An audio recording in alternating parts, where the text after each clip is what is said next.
Hello बच्चों, आज मैं आप लोगों को क्लास 7th की जो आपके पास न्यू एनसीईआरटी की बुक है ना, उसमें हमने अपना चैप्टर नंबर 8 स्टार्ट कर रखा है, वर्किंग विथ फ्रैक्शंस।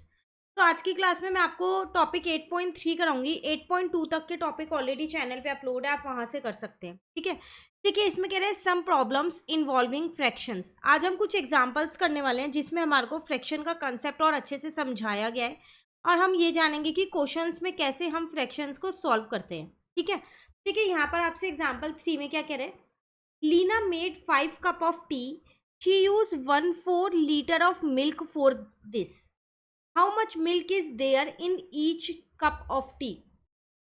कह रहा है एक गर्ल है लीना, उसने क्या किया, 5 कप चाय बनाई है, 5 कप, उसमें उसने क्या किया, 1/4 लीटर मिल्क यूज किया टोटल में।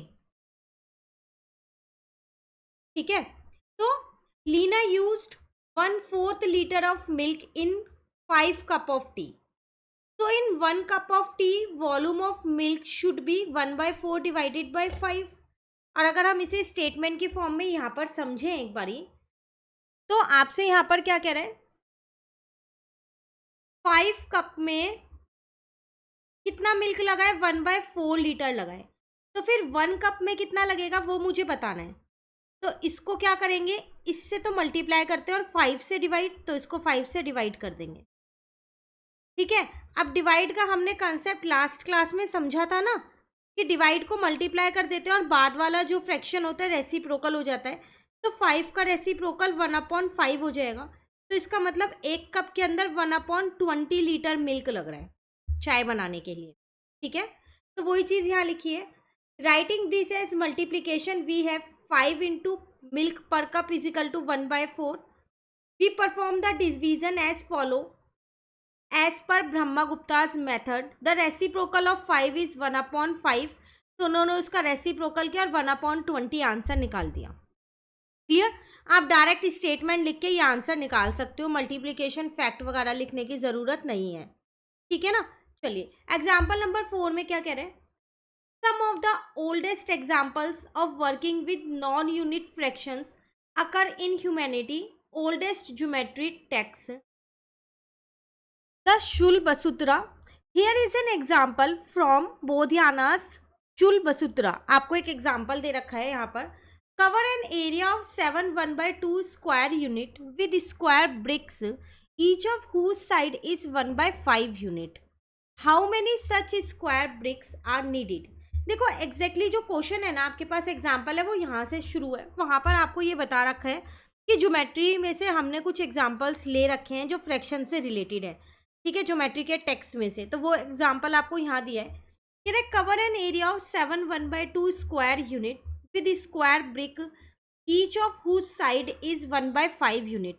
जो स्क्वायर ब्रिक है ना, उसकी साइड आपको दे रखी है 1/5 यूनिट। वो कितना एरिया कवर करती है, 7 1/2 स्क्वायर यूनिट। अब आपसे पूछ रहा है how many such bricks are needed, तो इतना स्क्वायर कवर करने के लिए कितनी ब्रिक्स की ज़रूरत पड़ेगी वो आपको बतानी है, और हर एक ब्रिक की जो साइड है वो कितनी होगी, 1/5 यूनिट होगी। क्लियर, तो each square brick has an area, अगर मैं एक स्क्वायर ब्रिक का एरिया निकालूं तो 1/5 इंटू 1/5 करके ही निकालूंगी, क्योंकि एरिया ऑफ स्क्वायर होता है साइड इंटू साइड। तो एरिया ऑफ ब्रिक मैं यहाँ पर निकाल सकती हूँ, area of brick side into side मतलब 1/5 इंटू 1/5, तो 1/25 स्क्वायर यूनिट आ गया। ये मैं सिर्फ आपको यहाँ समझाने के लिए लिख रही हूँ, पूरा सॉल्यूशन आपको यहाँ पर दे रखा है। ठीक है, तो ये एक स्क्वायर यूनिट का एरिया है, आपको कितने एरिया का बताना है, 7 1/2 मतलब 15/2 स्क्वायर यूनिट में कितनी ब्रिक लगेंगी वो बताना है। तो 15/2 स्क्वायर यूनिट में कितनी ब्रिक लगेंगी, उसको एक जो स्क्वायर ब्रिक थी उसके एरिया से डिवाइड कर देती हूँ, तो कितना था, वो था 1/25। तो डिवाइड का तो मल्टीप्लाई हो जाता है और बाद वाला नंबर रेसिप्रोकल हो जाता है, यही होता है ना।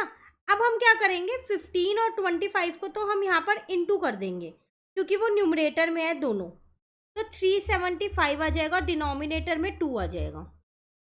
क्लियर, तो ये रहा 375/2। तो इसका मतलब कितनी ब्रिक्स लगेंगी हमें इतने एरिया के लिए, 375/2 ब्रिक्स लगेंगी, तब जाके वो इतना एरिया कवर कर पाएंगी 7 1/2 का। क्लियर है? चलिए एग्जाम्पल नंबर 5 पे आते हैं। अब इस एग्जाम्पल में आपसे क्या कह रहा है, this problem was posed by Chaturveda Prithudatta Swami in his commentary on Brahmagupta's book Brahma's पुत्र सिद्धांता।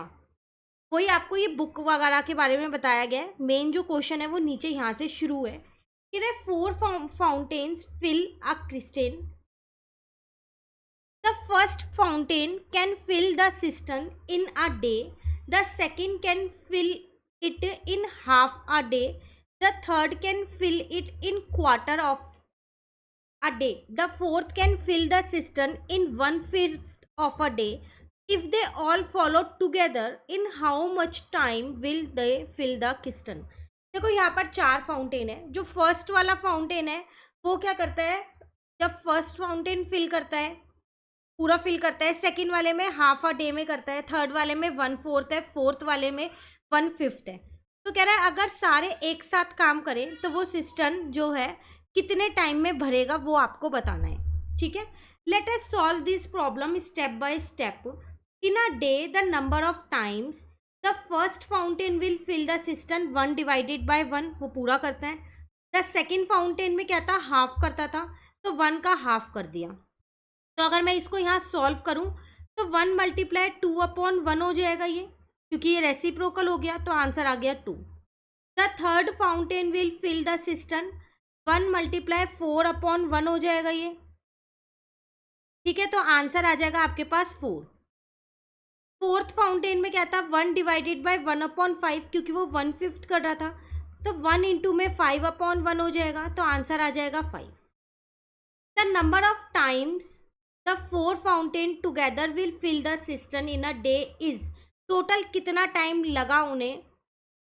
तो देखो फर्स्ट वाले को 1 लगा, सेकेंड वाले को 2, थर्ड वाले को 4, फोर्थ वाले को 5, टोटल मिला के in a day is 12 times लगे। Thus the total time needed by 4 fountains to fill the system together is 1/12 days. तो अलग अलग जब वो कर रहे हैं तो एक को 1 दिन लग रहा है, एक को 2 दिन, एक को 4 दिन, एक को 5 दिन लग रहे हैं, ऐसे तो टोटल 12 दिन लग रहे हैं। पर जब वो सब जने मिला के एक साथ करेंगे तो उनको 1/12 डेज लगेंगे। क्लियर? चलिए उसके बाद अब यहाँ नेक्स्ट टॉपिक आ गया फ्रैक्शनल रिलेशन। तो एक बिल्कुल अलग टॉपिक है। यहाँ पर आपको 3 एग्जाम्पल्स दिए गए थे, एग्जाम्पल 5, 4 एंड एग्जाम्पल 3, जिसमें आपको ये बताया गया था कि किस तरीके से आप क्वेश्चंस में भी फ्रैक्शन को सॉल्व कर सकते हैं। ठीक है, अब हम अपनी नेक्स्ट क्लास में ये वाला टॉपिक स्टार्ट कर देंगे, फ्रैक्शनल रिलेशंस। तो मिलते हैं नेक्स्ट क्लास में। कहीं डाउट हो आप कमेंट करके पूछ लेना। Thank you.